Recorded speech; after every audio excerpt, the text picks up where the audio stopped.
You're listening to Remotely One, a podcast that educates, entertains, and inspires you to take your life back from the office commute. I'm Rick, a former beer rep who left the warehouse to become a voice actor and digital creator. And I'm Kaleem, a remote work advocate and consultant. We're going to speak with some of the top professionals who have managed to avoid the commute as they share stories from the most inspiring to the most comical, all while working remotely. Man, this sounds awesome. Let's clock in. I definitely have to wear headphones because we have the leaf blowers here. Yeah. And sometimes they come. I can't guarantee that won't happen, but I don't think it will. I don't know. Our guys, they're blow and go. Oh, that doesn't happen. That doesn't happen in Kaleem's neighborhood. They just blow. They definitely are not blow and go type people. They like to cuddle these freaking leaf blowers. Let me tell you that. They blow and chill. They're always around. Always around. They never leave. Like every time we get on a call, it's like right in Kaleem's left ear. That's okay. Today, I literally was like, I have this framework for my week. It's really stupid, so I'm not going to share it. But anyways, Tuesdays are F for focus. And I was in focusing, and my fucking husband comes home, and he's like, goes out in the side yard, and he starts using a saw on like this metal arch. And I was like, and I was like, I'm going to kill everybody. Amazing. You're like, I'm on this damn call. And he just called me. He's like, I'm coming home to work on the truck. Can you put pants outside for me? And I'm like, I'm prepping for a podcast.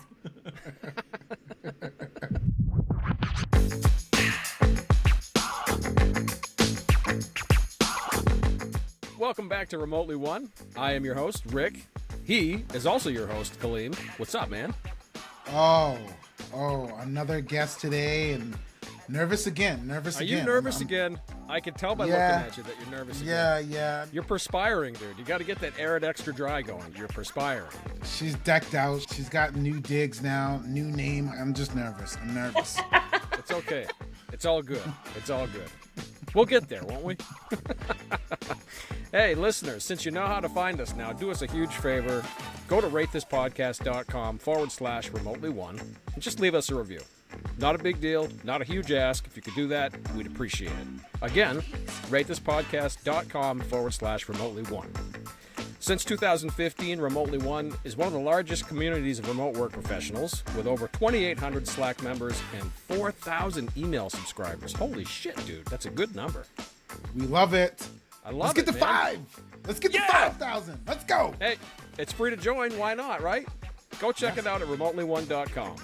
Kaleem, with that out of the way, line us up, baby. What do we got today? We got what I like to call a doozy.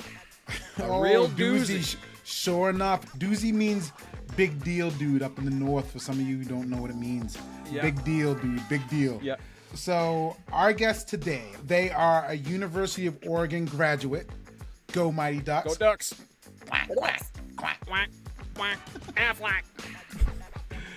Aflac. Guest, where do you currently reside, guest? Currently, I reside in San Diego, California. However, I'll tease it in here a little bit. My husband and I are immigrating to a very remote-friendly country in Europe next year. Okay, we got to get to that. We got to know what country that is. So our guest, Rick, is a true, what they call true digital nomad. Or maybe now becoming like a slow mad now. I don't know. We'll get to that in a second. We'll get to that.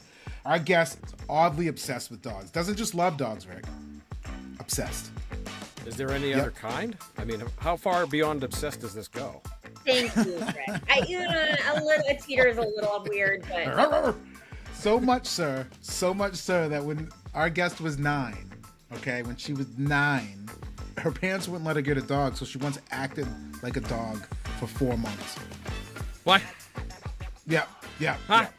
Yeah. We're gonna have to talk about that a little bit. Oh, we're gonna go deep on that one. Let's see. Oh, our guest, she's just, she did some things. She's the former director of remote employee experience at a company called Stripe. No big deal.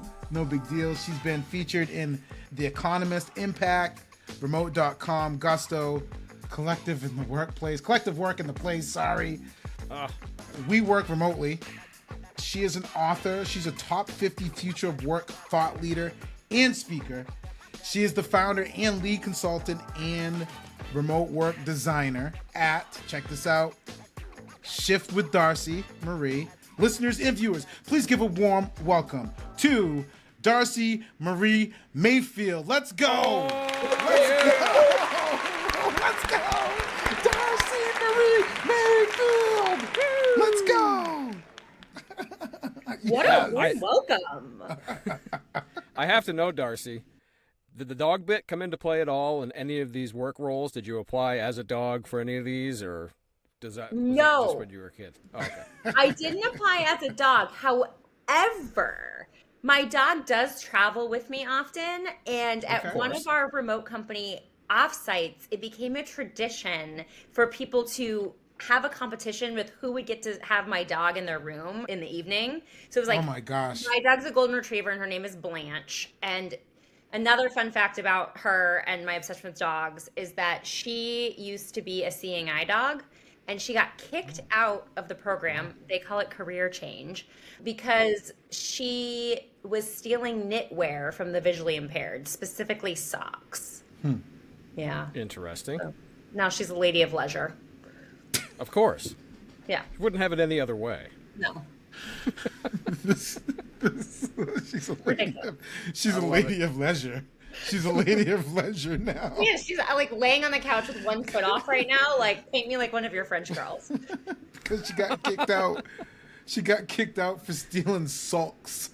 Oh yeah. My gosh. Yeah, This yeah, is she just great. didn't want to work anymore. I mean, I get it.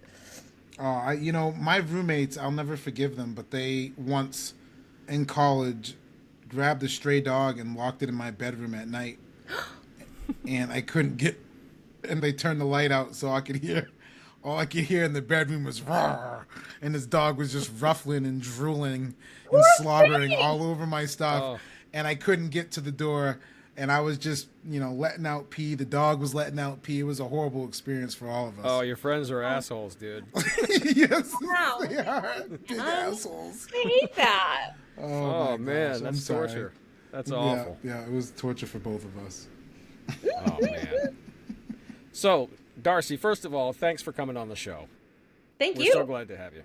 Yeah. Seriously. I want to get into your role with Shift with Darcy Marie, but I have to ask, was there like an aha moment or a spark, or however you want to call it, somewhere along the way where you just knew that your path was remote work and it led you to where you are now? Absolutely. It started a really long time ago, I would say. When I was 22-ish, I did an around the world trip, and I went to about 30 different countries. I saved up for over a year, backpack, total dirtbag backpacker through Europe, actually by way of the equator.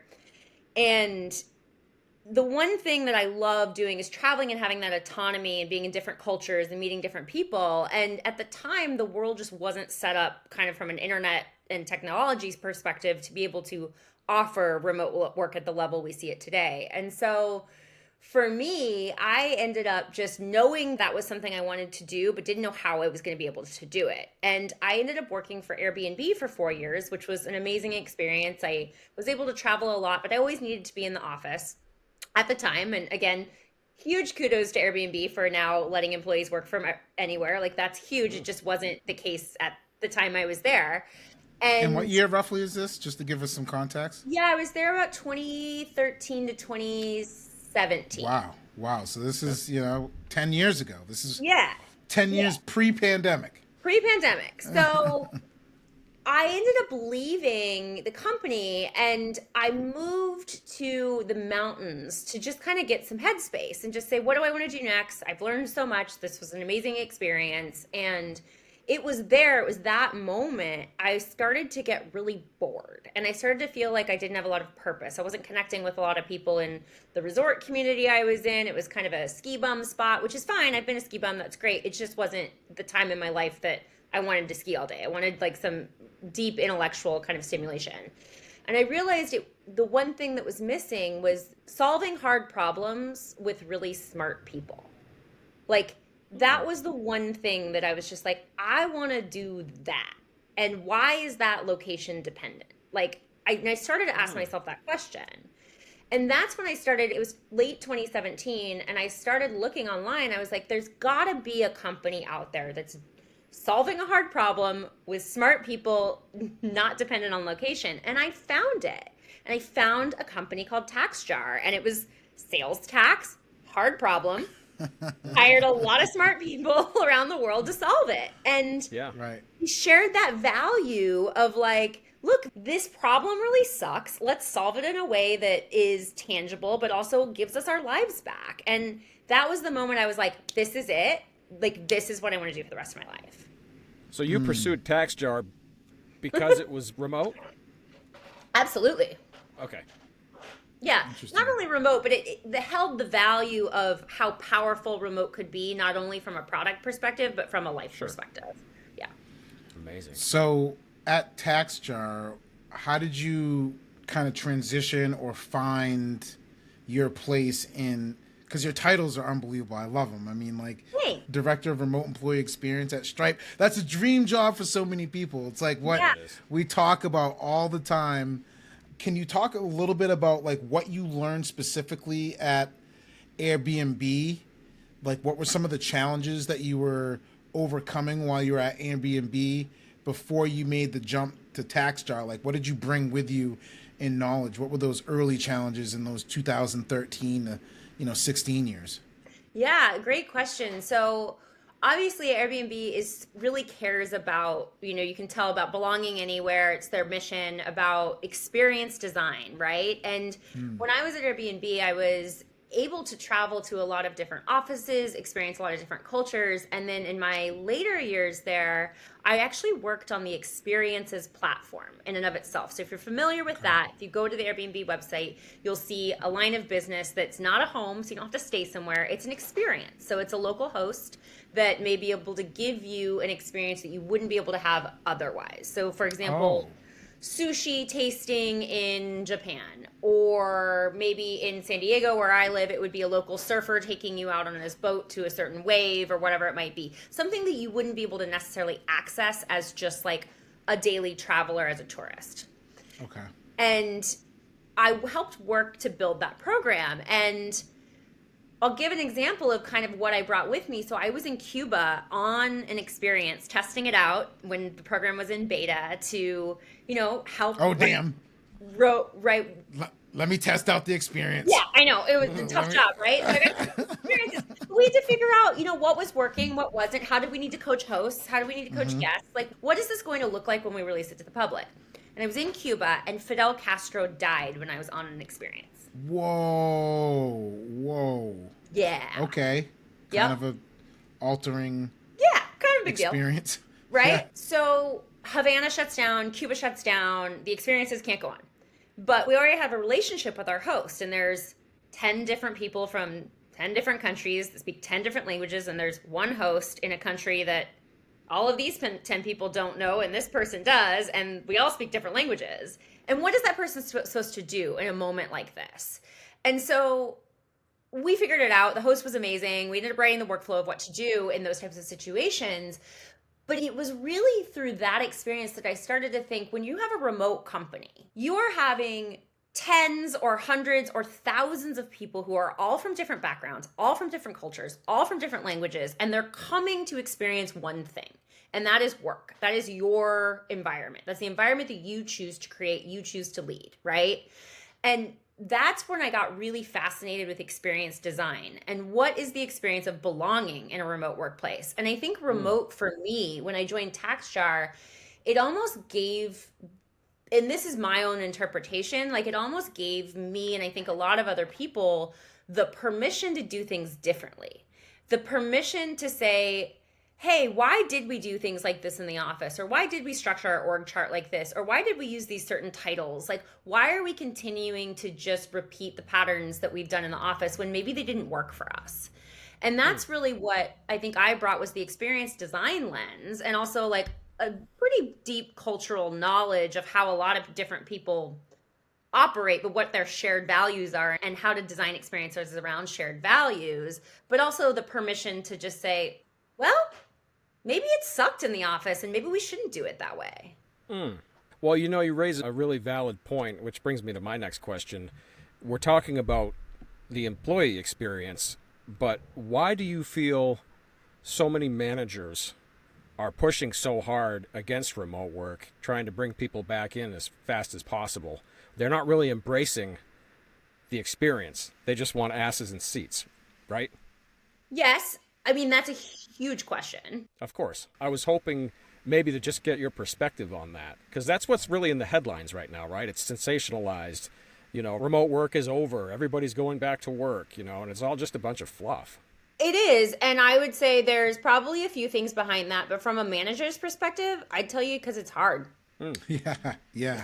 They're afraid of change. They're afraid of change. It's really hard. You have to think differently. And I also think there's a deep reality in successful remote workers, leaders, managers, CEOs, whatever it may be. You really need to start to learn how to know yourself, how your own psychology, how you operate in an environment. And I think there's a lot of identity that is tied to the office that a lot of managers see themselves within. And I think it's really scary to strip that identity away. Well, especially when you consider like middle management, like the guys at the top are always making the calls, right? And the people at the bottom are the ones who are coming up with all the demands now because they know it can work. They don't have to come in. They've made it work for the last 2 years. And these middle guys are caught in the middle. They're saying you got to come back to the office, but they're, with kind of a wink and a nudge, they're also saying, but I get it, I feel like they're caught in the middle. They're definitely caught in the middle. And I think the mandate from the top as well, just to touch on that, is like the office has just become a scapegoat over the past 20 years for operational inefficiency. And a lot of people don't want to face that. They don't want to face that remote revealed their culture. It didn't kill it. It just revealed what it is. And putting people back into the office just half-ass solves that problem instead of rethinking how we work. And rethinking how we work takes energy. It takes time. It takes restructuring. Like, it's not easy. And no, preach. But are any things in life easy? No. And so I think that there's just like a reality, like people ask me how you do it. And I'm like, well, guess what? Roll up your sleeves. Like, it's hard. It's hard. And like, you have to be willing to want. The other analogy I use is like, I'm not going to convince somebody that they need to go to therapy when I know they need to go to therapy. Like, they're not going to go. Like, they have to be willing and they have to want to change. And that is the deepest thing for me. Like, the value there is willingness. And if they don't have it, it's not going to happen. Right. You were talking about earlier, we used to go on experiences, and you talk about remote work designer. And then, of course, you had an opportunity to be the director of remote employee experience at Stripe. So how did you actually go about designing some of these experiences? Did you, go create personas for each type of employee? Like, how did you begin that process for some of our listeners who may be business owners or who are leaning in? Yeah. What were some of the beginning steps or some of the first things that you did to start building this experience that people are looking for? Yeah, great question. So I think there's a lot of things at play there. Number one is thinking about the employee life cycle, whether you're remote or you're not, right? There's a journey from hire to retire, and thinking about the moments that matter, everything from attraction to onboarding to learning and development to retention to recognition to offboarding, and thinking about that through as a journey. And thinking about in a remote environment, a lot of those moments are actually heightened. Like, it is actually scarier for a lot of people to come into a remote environment because they can't see, feel, or touch a lot of things that they would be able to in the office. And for a lot of people, and this will continue to be the case, this is their first remote job. Like, this is brand new.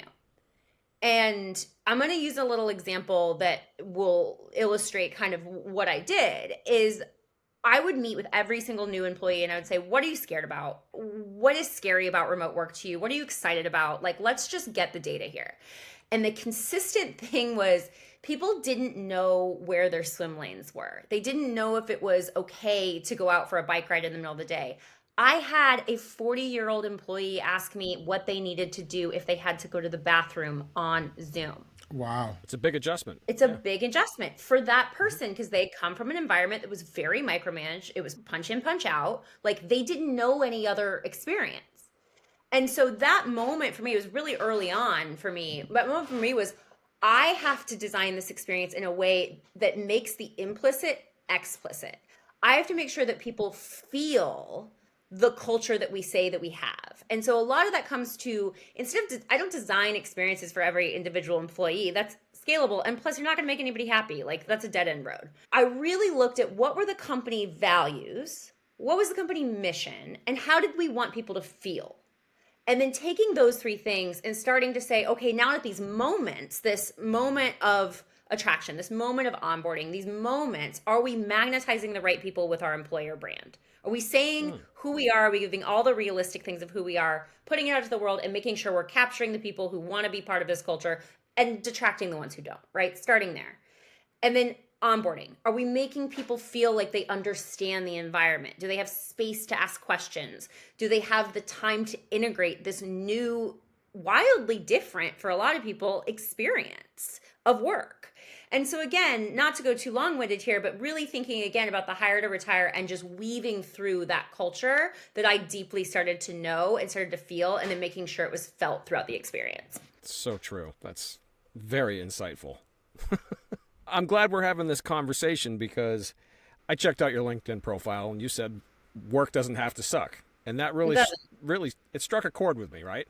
Because I've had a lot of experiences that have absolutely sucked. However, it wasn't the experience or the job or the work that I didn't like. It was the manager. It was the person in charge who was on a power trip, who micromanaged whatever it was. And it was their personality that really defined the experience and essentially kind of ruined the job for me. So I think that's what we're seeing is, people saw the writing on the wall during the pandemic.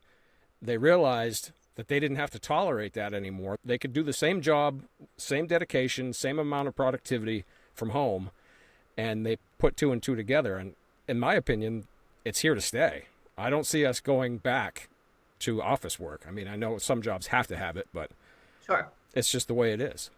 Oh yeah, 100%. And I think that there's a harsh reality with companies that were co-located pre-pandemic that it's going to be really hard for them to go fully remote. Like that is a huge culture change and a behavior change and a tooling change and operations change. Like that's like ripping a house down and completely designing a new one and rebuilding it. Like it's operational. But I do think that there'll be adjustments and flexibility in those types of larger to enterprise sized companies, but we're going to see a huge emergence of SMB startups that are going to be and start and operate and be designed remote first over the next 3 to 5 years.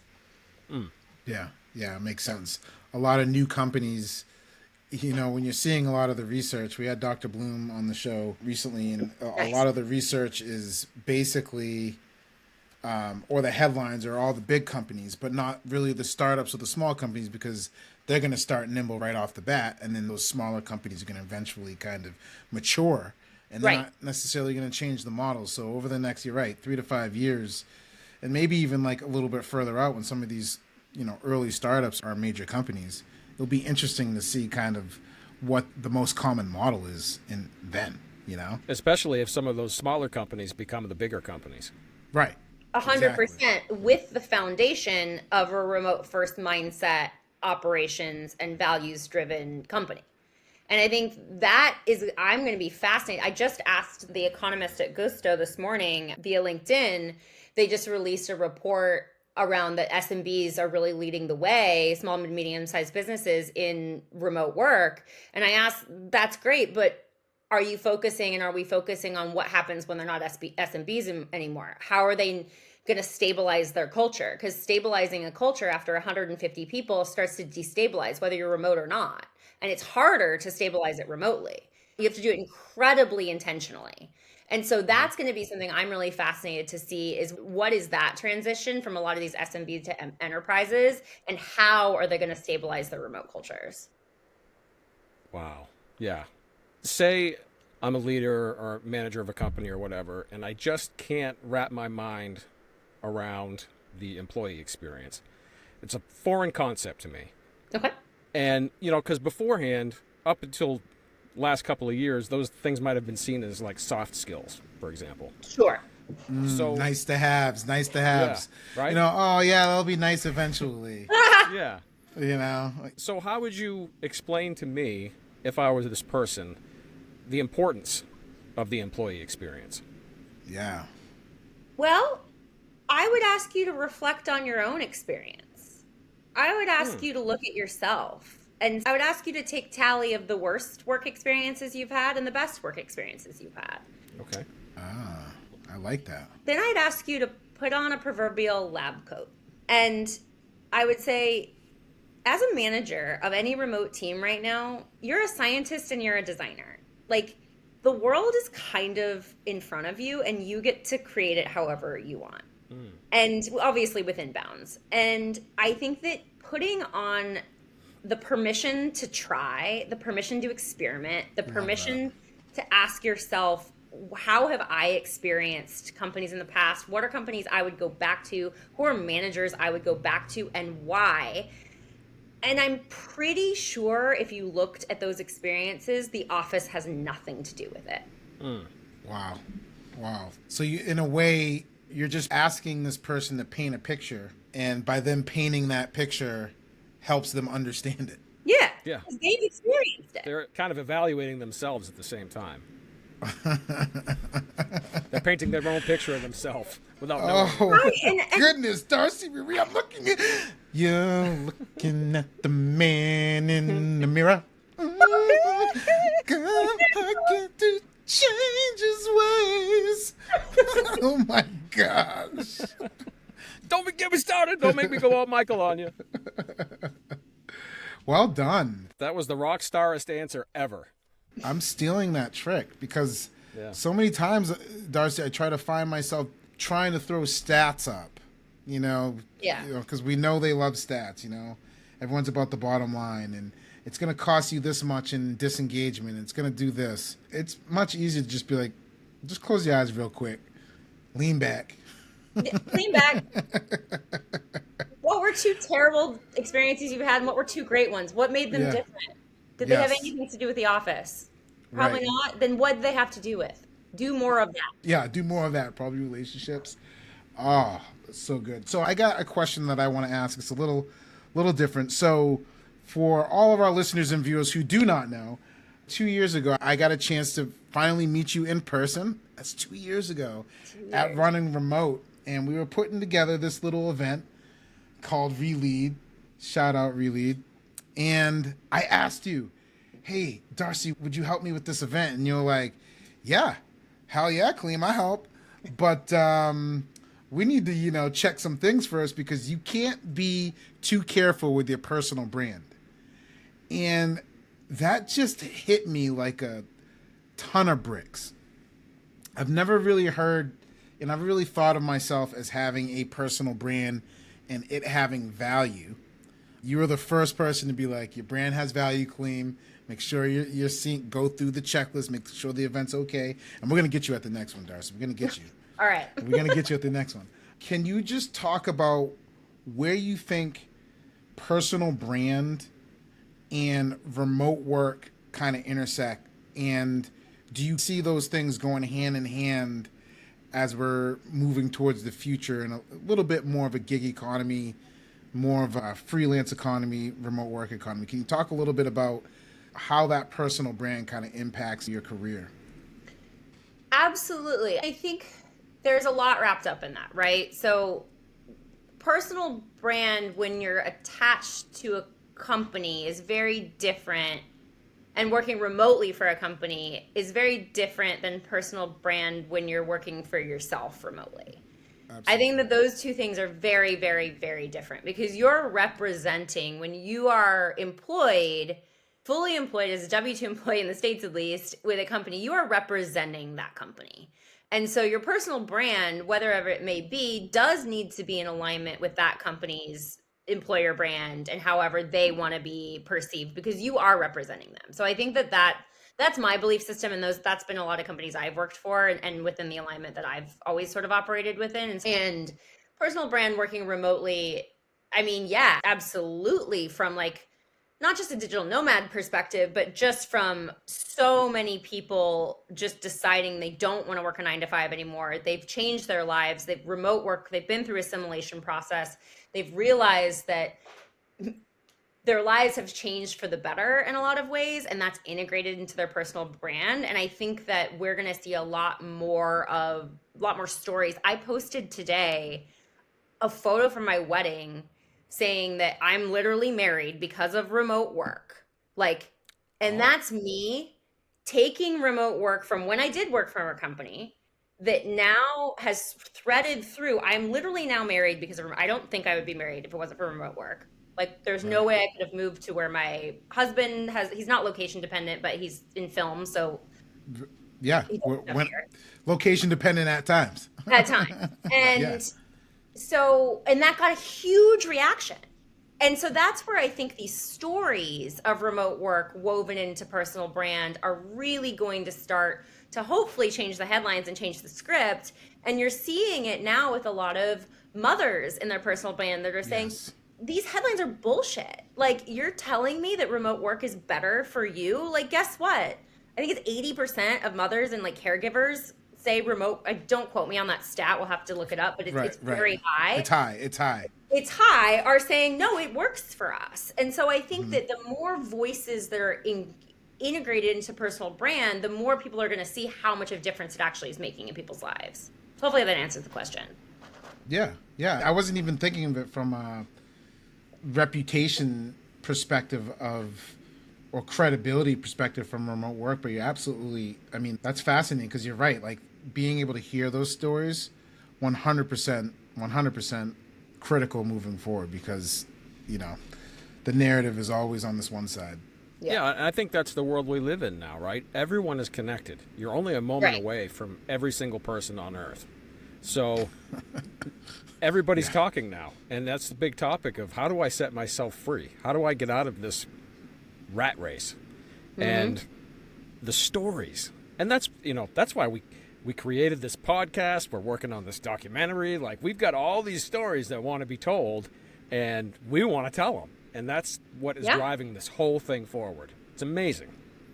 It's amazing. And like, to mention where I said my husband and I might be moving, or not might be, we are moving, is we're moving to an island in the middle of the Pacific Ocean called Madeira Island that has a host of digital nomad community on it, because they've developed it as a digital nomad, a lot of part of a digital nomad island.